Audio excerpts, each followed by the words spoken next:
Sarah Martinez had been appraising estate items for 15 years, but the wooden trunk in Mrs. Eleanor Whitman's Chicago attic felt different. The elderly woman had inherited the house from her great-aunt, and boxes of forgotten memories filled every corner. As Sarah carefully lifted each item, her fingers found a leather photograph album wedged beneath moth-eaten quilts. The September afternoon light filtered through dusty windows as Sarah opened the album. Page after page revealed typical early 1900s portraits, stiff poses, formal clothing, serious expressions. Then she paused at a studio portrait dated 1910. A well-dressed family of 4 stood before an ornate backdrop. A stern father in a 3-piece suit, a woman in an elaborate white dress, and 2 children, a boy about 12 and a girl perhaps 8. Beautiful family, Mrs. Whitman said, peering over Sarah's shoulder. I've wondered about them for years. No one in our family knows who they are. Sarah studied the photograph more closely, her trained eye catching details others might miss.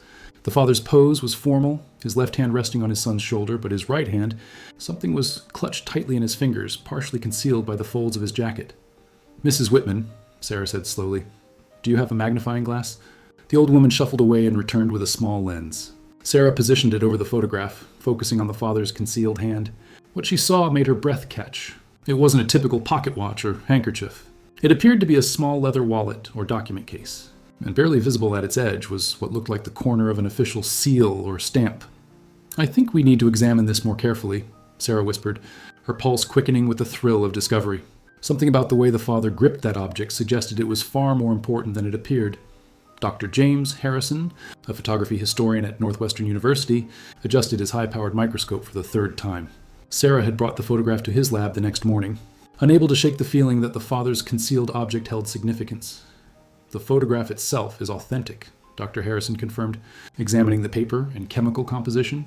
A gelatin silver print consistent with studio work from 1910, the aging patterns, the sepia tones, everything matches the period perfectly. Sarah leaned forward. But look at what the father is holding. Dr. Harrison positioned the photograph under his most powerful lens and slowly adjusted the focus. His confident expression gradually changed to curiosity, then surprise.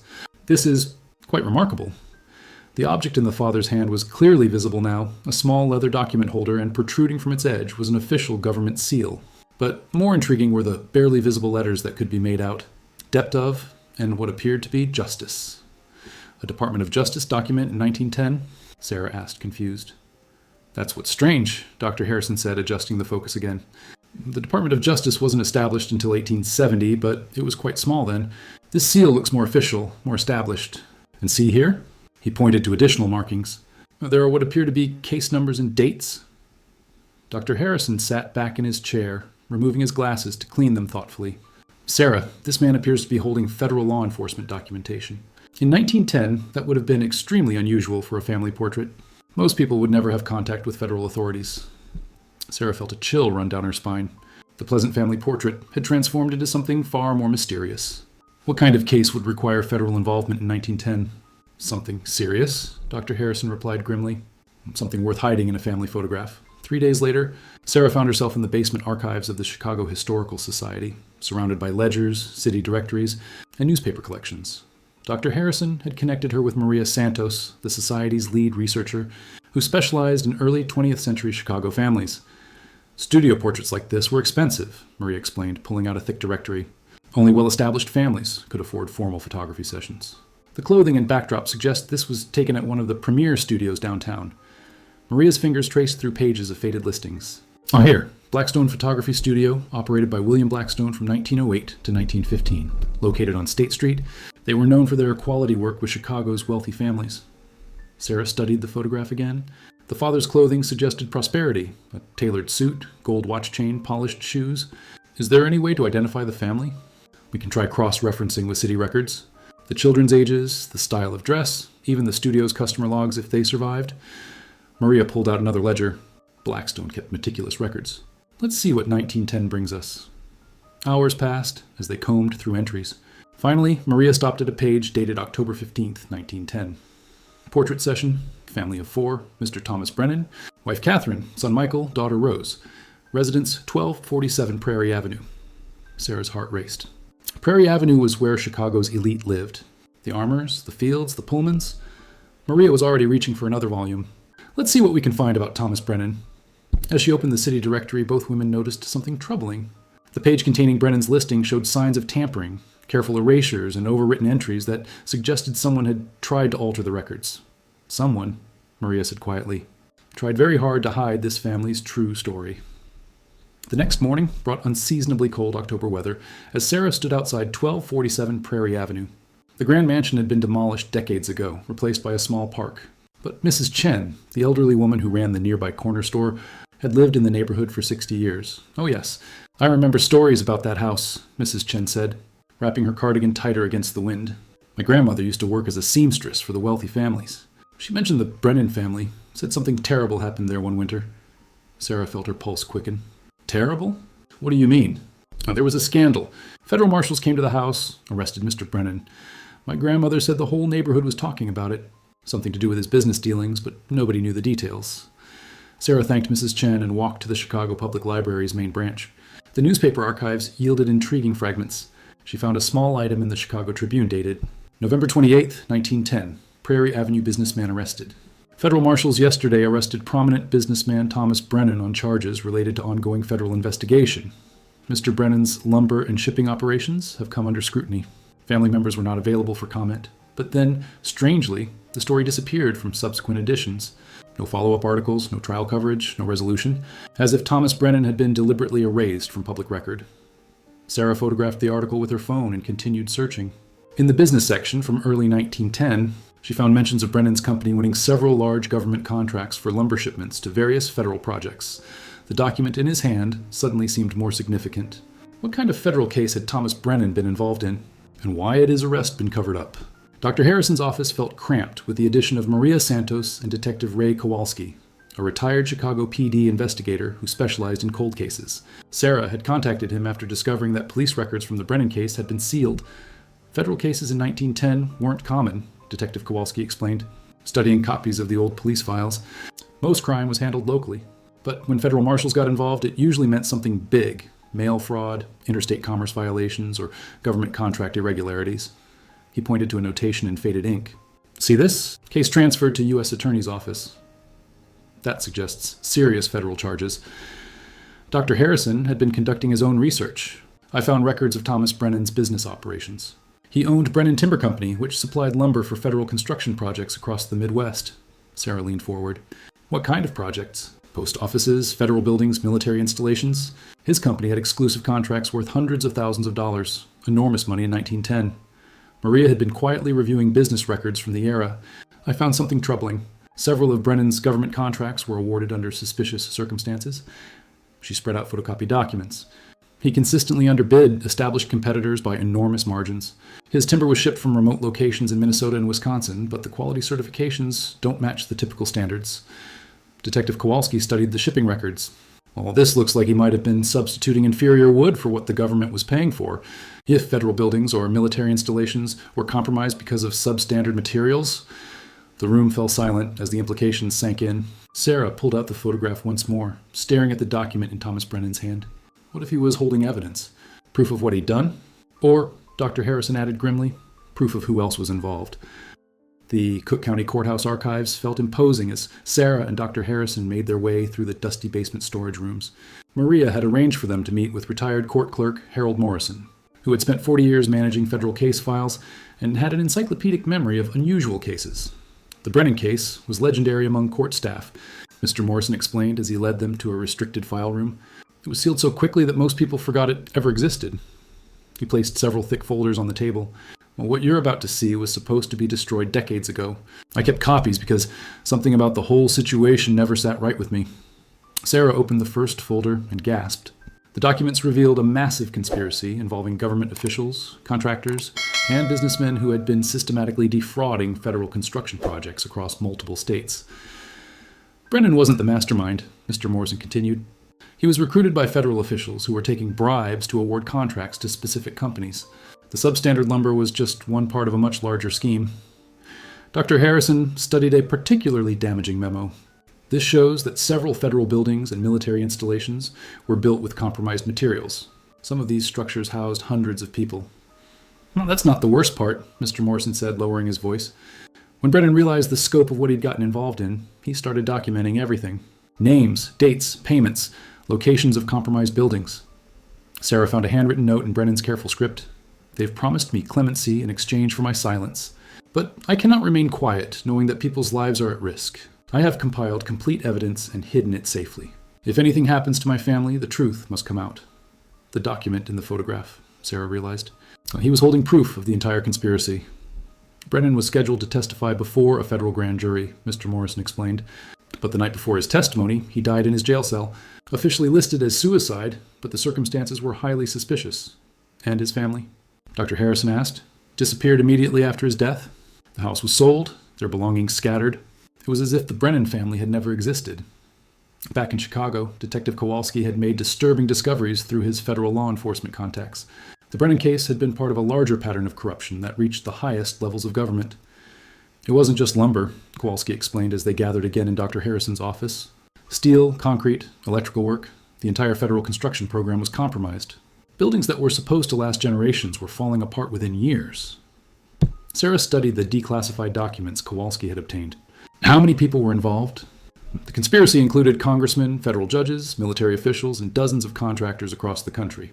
When Brennan threatened to expose everything, they had to silence him permanently. Maria had been cross-referencing the compromised buildings with historical records.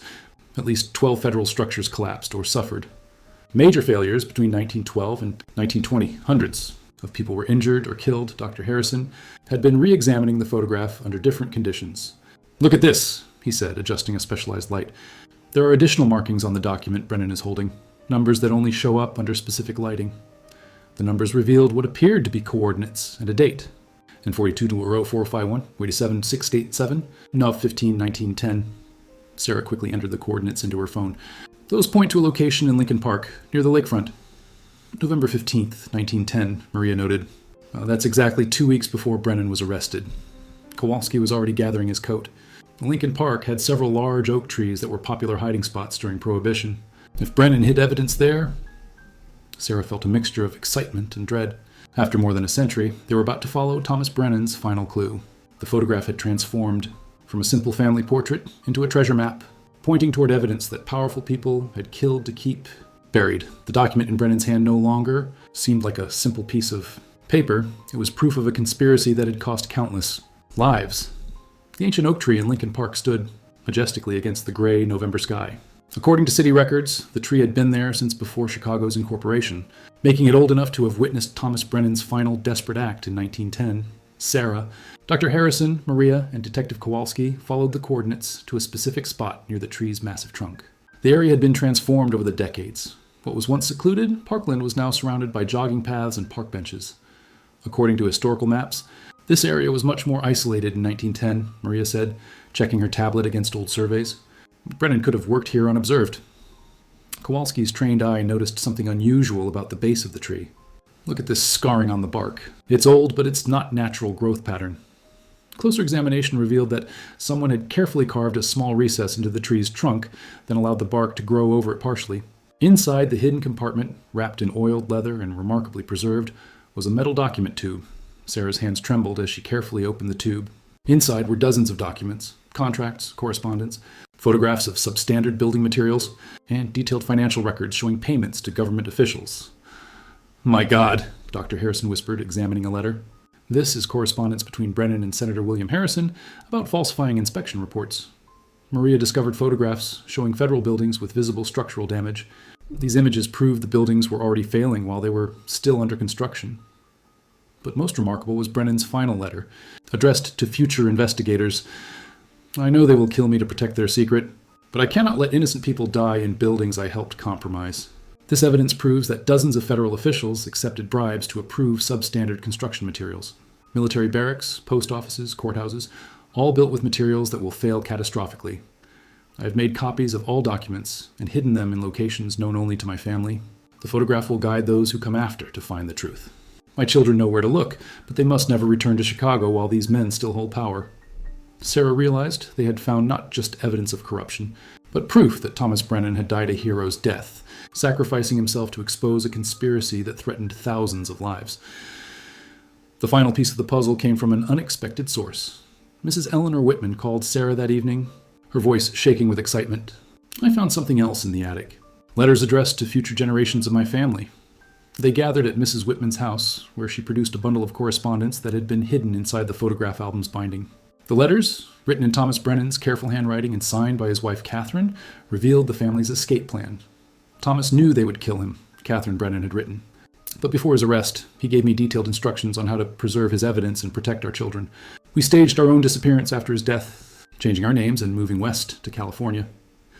The letters revealed that the Brennan family had not vanished. They had carefully orchestrated their escape with the help of sympathetic federal agents who believed in Thomas's cause.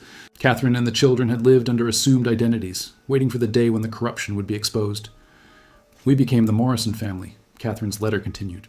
Our children grew up knowing their father died a hero, but understanding they could never speak his name aloud. The evidence Thomas gathered eventually reached honest investigators, when many of the corrupt officials were quietly removed from their positions. Mrs. Whitman's hands shook as she read the final letter. I am Catherine Brennan Morrison, and this house belonged to my new family who protected us. The photograph album was left here deliberately, with instructions that it should be discovered when enough time had passed for the truth to be told safely. Sarah looked at the photograph with completely new understanding. Thomas Brennan hadn't been a victim. He had been a whistleblower who sacrificed everything to protect innocent lives. His family hadn't died in tragedy. They had survived to honor his memory. Eleanor, Sarah said gently, Catherine Brennan was your great-great-grandmother. You're Thomas Brennan's descendant. The elderly woman wept as she touched the photograph of ancestors she'd never known she had. He was holding evidence that saved lives, she whispered. All these years, I've been living in the house where heroes found sanctuary. 6 months after the discovery, Sarah stood in the Thomas Brennan Memorial Library, a new wing of the Chicago Historical Society dedicated to government accountability and whistleblower protection. The Brennan documents had sparked congressional investigations into historical corruption and led to new protections for those who expose wrongdoing. Dr. Harrison had compiled Thomas Brennan's evidence into a comprehensive historical record. The documents revealed that several building collapses in the 1910s, previously attributed to design flaws or natural disasters, had actually been caused by the substandard materials Brennan had tried to expose. His sacrifice probably saved thousands of lives, Dr. Harrison noted. The investigation he triggered led to new federal construction standards that are still in use today. Detective Kowalski had worked with federal authorities to identify all the compromised buildings. Many had been quietly reinforced or demolished over the years, but Brennan's evidence provided the first complete picture of the conspiracy's scope. Maria had traced the Brennan family's descendants across the country. The Morrison family had thrived in California, producing teachers, doctors, and public servants who carried on Thomas Brennan's legacy of integrity without knowing their full history. Mrs. Whitman had donated the photograph and documents to the Memorial Library, along with a statement. Some family secrets are meant to be revealed when the world is ready for the truth. Sarah often returned to look at the original photograph, now properly preserved and displayed prominently in the memorial. When visitors asked about the document in Thomas Brennan's hand, she would explain how one man's courage to document corruption had protected countless future lives. The Brennan case inspired new research into other historical cases of government corruption and cover-ups. Universities established scholarship programs for students studying ethics and government service, ensuring that Thomas Brennan's principles would live on. Most importantly, the story reminded people that ordinary citizens have the power to expose wrongdoing even when facing overwhelming opposition. The 1910 studio portrait that had seemed so harmless had become a symbol of moral courage, proving that the truth, carefully preserved and patiently hidden, will always eventually find the light. Sarah smiled every time she passed Thomas Brennan's photograph. The document in his hand was no longer a mystery. It was a testament to the power of individual integrity and the enduring strength of families who refused to let truth be buried forever.